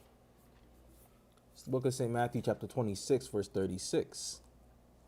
Then cometh Jesus with them unto a place called Gethsemane, and saith unto the disciples, Sit ye here while I go and pray yonder. And he took with him Peter and the two sons of Zebedee, and began to be sorrowful and very heavy. Then saith he unto them, My soul is exceeding sorrowful, even unto death. Tarry ye here and watch with me. And he went a little further and fell on his face and prayed, saying, O my Father, if it be possible, let this cup pass from me. Nevertheless, not as I will, but as thy wilt. All right. So he's saying, once again, when he was praying, he was just showing you, hey, you could. It's okay to pray and be like, hey, God, you know what? If it's possible, you know what? Let the cup pass from me. But if it's not as you will, all right, let it be as your will. And that's how we pray. All right. Christ is showing us how to deal with things that are before us. You could ask for it, say, hey, God, can you let it pass from me? But only if it's your will. If it's not your will, then hey, I'm totally fine with what's going on. So Christ showed us an example of that. You have no choice but to be fine. Yeah. Well, he's like, you're fine within yourself. Yeah. Right, we're at John 18 and 10. It's the book of John, chapter 18, verse 10. Then Simon Peter, having a sword, drew it, and smote the high priest's servant, and cut off his right ear. The servant's name was Malchus. Then said Jesus unto Peter, Put up thy sword into the sheath. The cup which my Father had given me, shall I not drink it? All right, so Christ came and he's just showing you constantly, yo, he ready to drink the cup of wrath that God has prepared. All right, Peter's there like, no, what's going on? Yo, slice his ear. Christ is like, yo, stop it. I'm ready to drink the cup that my Father has. Shall I not drink it? Meaning the punishment, everything, the tribulation, everything that you got to take, he ready to take it and drink it up. And you know, that was for the people too as well. Now what? No, the cup there was that was the indignation and the wrath for the people. Yeah, the whole world. Yeah. So he drank a cup full for the whole world. Those weren't even people that weren't even born yet either. Yeah. Yeah. So no, he drank a big cup. Yeah. That's what I'm saying. He drank the whole he drank one of those. He was like one of those, what do you call it? One of those parties where they got the whole thing there, with them frat parties, where they got they got the thing on top of their head. He just went, woo, the whole cup of wrath. So the physical beating was probably felt like tickling compared to drinking that. Yeah. Because he's probably feeling all the torment and everything that maybe who knows? I don't know. Wow. All right, we're at Matthew 11 and 18. It's the book of St. Matthew, chapter 11, verse 18. For John came neither eating nor drinking, and they say he had a devil. The Son of Man came eating and drinking, and they say, Behold, a man gluttonous and a winebibber, a friend of publicans and sinners, but wisdom is justified of her children. All right, so John came and he was neither eating nor drinking with nobody. All right, John was on his seriousness. He was in the wilderness like an Essene. We see how the Essenes were operating. They're like, no game playing. Christ came and he's like, all right, let me be around the people, relax. And you know, first they were calling him a devil because he don't want to be around nobody. He thinks he's too much for himself. But Christ come around to hang around everybody, and now they're like, yo, this guy's gluttonous, a wine bibber. He's friends with publicans, sinners. All right. But he's like, wisdom is justified of her children. So he's like, don't worry, as long as wisdom know what you're doing, right? She understands. All right, right. No. Say that again? No, that's saying you can't win with those people. No, you can't win. It's interesting though, Christ showing the liberty though when it comes to being a Christian. And him having the example at that particular moment. Yeah. Right, and showing that he's using it, and you know, he sent one before that wasn't, so he made sure to send a likeness and yo, you guys are bad mouthing him. He's coming now to bring some easement, and they're undecided with what they want to do. All right, we're at John 2 and 1. It's the book of St. John, chapter 2, verse 1. On the third day there was a marriage in Cana of Galilee, and the mother of Jesus was there. And both Jesus was called and his disciples to the marriage. And when they wanted wine, the mother of Jesus saith unto him, They have no wine. Jesus saith unto her, Woman, what have I to do with thee? Mine hour is not yet come. All right, so here we're seeing Christ. All right, there's a third day. There was a marriage in Cana of Galilee. The mother of Christ was there. All right, Both Yeshua was called and his disciples to the marriage. So they were both invited to the marriage. All right. Christ and the disciples got an invitation. And when they went there, they wanted wine. All right. So imagine he's there. He's around his mother. The mother of Christ said unto him, they have no wine. So imagine your mother's around. She's like, yo, and there's her friends, there's people she knows. She's like, hey, they have no wine. And you know how we are, Mom, come on, Mom, what does it have to do with me right now? It's not my hour yet. So he's basically saying only wine he concerned with is the wine that he gonna take when the hour is come, all right? And his mother said unto the servant, whatsoever he saith unto you, do it, all right? So the mother knew that even though he's saying that he was gonna do whatever she's saying, all right? We'll continue for us. All right. It's the book of St. John, chapter 2, verse 5. His mother saith unto the servants, whatsoever he saith unto you, do it. And there was set there 6 water pots of stone, after the manner of the purifying of the Jews, containing 2 or 3 firkins apiece. Jesus saith unto them, fill the water pots with water, and they filled them up to the brim. And he saith unto them, draw out now and bear unto the governor of the feast. And they bare it. When the ruler of the feast had tasted the water that was made wine, and knew not whence it was, but the servants which drew the water knew, the governor of the feast called the bridegroom, and saith unto him, every man at the beginning doth set forth good wine, and when men have well drunk, then that which is worse, but thou hast kept the good wine until now. This beginning of miracles did Jesus in Cana of Galilee, and manifested forth his glory, and his disciples believed on him.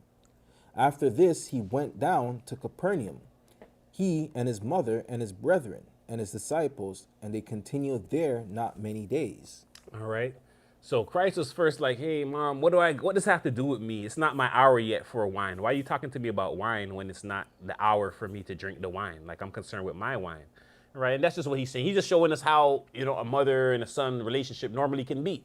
All right. Which some will probably find it disrespectful. Are we speaking to his mom? Yeah. Talk about woman. Mm-hmm. Yeah.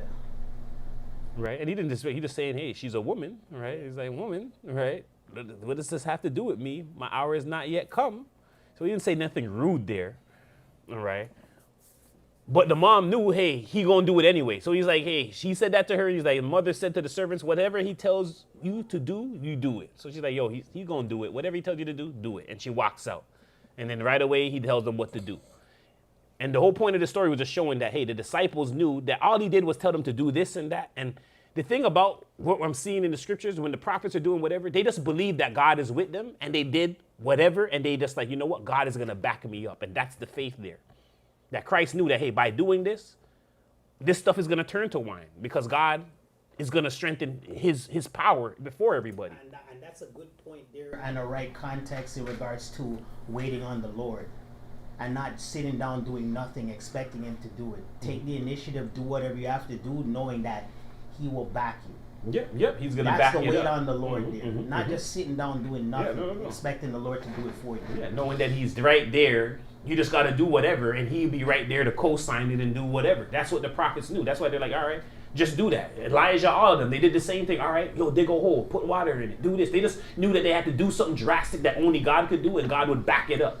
Even battling our own flesh too, it makes me think, because like our flesh is our own enemy. It's not really God's enemy. It is God's enemy, but you have to go to the fight first, and then God's gonna back you up. You can't just have God go and fight your flesh for you, right? And you just stand back there. That's why he says there's nothing impossible with him. Yeah, but it's your fight. Right? Yeah, it's your fight. You just have to believe. Yeah. So as long as you go for the fight, he's got your back. Perfect example, David and Goliath. All right, so he's just saying, yo, you go and you're gonna challenge the big. I got your back. Yeah. All right, so perfect. Fear is a big inhibitor, because all the other brothers were bigger than David, but David wasn't scared. They were scared. Fear and the faith, believing that he's actually there. Because sometimes you're like, all right, it's God. He's not really here. He's not gonna help me. Yeah. Right. So both of those, that fear and that faith, once you conquer that, then and this here Christ is full of it. So he's like automatically, yo, water pots, this, do all of that. The disciples knew what they took, and they brought it to the thing. And how did they know it turned to wine? Because the person who drank it said this is the best wine in the place. So that's how they knew that the miracle, this was a miracle, that it was really wine. Because they didn't know it, they didn't see it change into nothing. They heard the individual say this is the best wine. All right, we're at Romans 14 and 19. It's the book of Romans chapter 14, verse 19. Let us therefore follow after the things which make for peace, and things wherewith one may edify another. For meat destroy not the work of God. All things indeed are pure, but it is evil for that man who eateth with offense. It is good neither to eat flesh, nor to drink wine, nor anything whereby the brother stumbleth, or it is offended, or it is made weak. All right, so it says, let us therefore follow after the things which make for peace, things wherewith one may edify one another. So let's follow after things that make for peace, things that may edify one another. And it's saying, for food destroy not the work of God. All right, all things indeed are pure. All right, so once again, we know that through prayer, through blessing it, it becomes pure. Just the same way people who were, sinners or whatever become pure through prayer, through anointing. That's what he's showing us. That's why he's showing us that, hey, anything in the world has to now go by that same gospel. All right, anything in the world that you bless and bring under sanctification of the Lord, it's now become clean. Why is he doing that? Because that's to show us physically what it is spiritually now. That's why you have to send Peter to understand it. It's only becoming because of that, because of the Lord's influence. All right, but it says, but it is evil for that man who eateth, or it is evil for that man who eateth with offense. All right, so a man who's eating and they're eating and holding an offense. And it said, it is good neither to eat flesh nor drink wine. So once again, they tell you it's good neither to eat flesh nor drink wine, because that's only given to us by grace. So he's like, it's good to not deal with none of that, period. Nor anything whereby thy brother stumbleth, or is offended, or is made weak. All right, so he puts an emphasis on this flesh and this wine, because these are two things that's only being brought through this grace of God. All right. And it's good not to deal with any of them, but he's giving it onto us, right, in a certain way. But if somebody is stumbling, he's saying, put it away to begin with, because, hey, it's not part of the kingdom. All right, so the things mentioned are things outlawed under grace. Flesh and wine are not in the natural order of life. Grace given open up for the usage, but if it brings offense, one is to stop. All right, so these things are to be used under grace, but if it's bringing an offense or anything, he's telling you stop it completely. All right, and we're at 1 Peter 4 and 1. The book of 1 Peter chapter 4, verse 1. For as much as then as Christ had suffered for us in the flesh, arm yourselves likewise with the same mind. For he that has suffered in the flesh had ceased from sin, that he should no longer live the rest of his time in the flesh to the lust of men, but to the will of God. For the time past of our life may suffice us to have wrought the will of the Gentiles, when we walked in lasciviousness, lusts, excess of wine, revelings, banquetings, and abominable idolatries, wherein they think it strange that ye run not with them to the same excess of riot, speaking evil of you. Who shall give account to him that is ready to judge the quick and the dead? All right, so once again, for as much then as Christ has suffered for us in the flesh, all right, we're to arm ourselves likewise with the same mind. We're ready to suffer in the flesh. We're ready to what? Drink of the cup. All right, we're putting away anything that's trying to make us not feel that cup. We're like, nah, we don't need wine. We don't need to forget this. We want to experience the fullness of this, what we're going through, this tribulation, this trial. Yes, bring it on. We love adversity. Because Christ loved it. He was like, nah, no wine, no myrrh. I want this straight. I want this wrath straight. Yeah. All right. Yeah, that's what the straight shot. No water mixed in with this. All right. That he no longer should live the rest of his time in the flesh to the lusts of men, but to the will of God. All right. For time past of our life may suffice us to have wrought the will of the Gentiles. So we weren't doing the will of God, but we were doing the will of the Gentiles in times past, when we're dealing with lasciviousness, lust, drinking in excess to wine, revelings. All right, these are the parties, banquetings, abominable idolatries. And then it says, wherein they think strange that you run not with them. So when we stop that, your friends, people around you, like, you don't have no more. You don't want to come to the party no more. You stop getting the invites to this place, this birthday party, this what's going on. They start speaking evil of you. Oh, he thinks he's nice now. He think he changed now. He thinking now. Better than us. Right, better than you. All right, he doesn't eat the food no more. You don't even invite him. He doesn't even eat what we eat no more. All right, this is how they start to think. They start to think it's strange that you start to separate from their fleshly ways and to start to speak evil. All right, but who shall give account to him that is ready to judge the quick and the dead? But they're going to have to give an account. Who's going to give that account? We all got to give an account, right, to Christ when that time is there. All right, so that being said, we're going to close out. We're at Philippians 4 and 8. It's the book of Philippians chapter 4, verse 8. Finally, brethren, whatsoever things are true. All right, what's true? It's true that Christ what? Christ drank that cup of wrath straight. He didn't want anything mixed in with it. He didn't want to forget and not experience what was happening, the trials, the tribulation, the pain. He wanted to feel it in its fullness. All right, it's true that Babylon has been a cup of wrath unto the nations, a golden cup. It's true that Asia, China, been identifying as wanting to have that same cup of wrath, wanting to have those same abominations that they're dealing with, wanting to be drunk with the same thing that Babylon's been drunk with and gave all the nations to drink of. These things are true. It's true that the same wrath that's coming to Babylon from the cup of fury, the same wrath gonna go to Asia, to China as well, because they are trying to align themselves in the image of Babylon through power, through law, through church, through abominable things being taught and done. Continue for us. Whatsoever things are honest. All right, it's honest. We got to be honest with ourselves. That what? If you want to be what? Sit in the kingdom with Christ, you're going to have to drink the cup of wrath too. And you got to be real with yourself. Can you drink it or can you not drink it? You ready to drink it or you not want to drink it? Continue for us. Whatsoever things are just. All right, it's just. It's just. All right, it was a just thing. It's just when we're dealing with it in moderation, when we're dealing with it in similitude of Christ, his body, his blood. Continue for us. Whatsoever things are pure. What's pure? The fresh grape juice.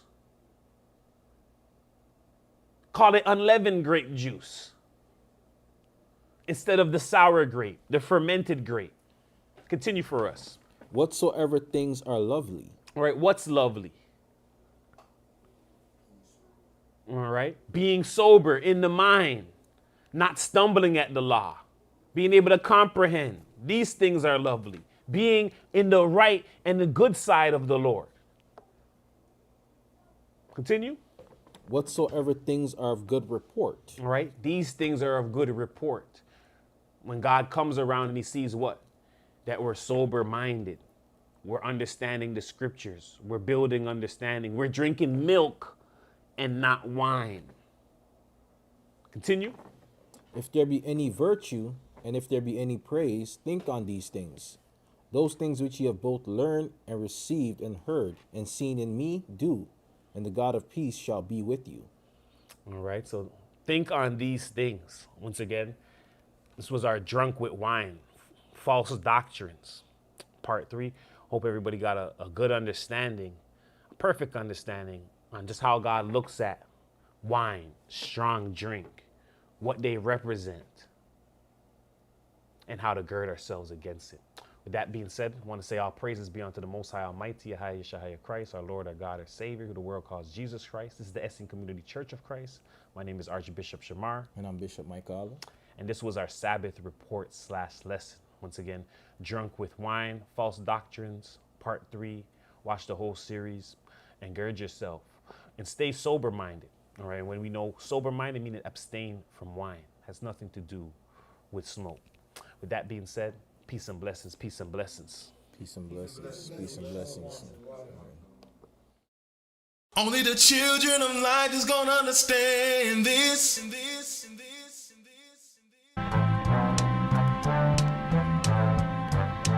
For there are three philosophical sects among the Jews, the followers of the first of which are the Pharisees, of the second, the Sadducees, and the third sect, and the third sect, and the third sect, which pretends to a severer discipline, are called the Essenes. These last are Jews by birth, and Jews by birth, and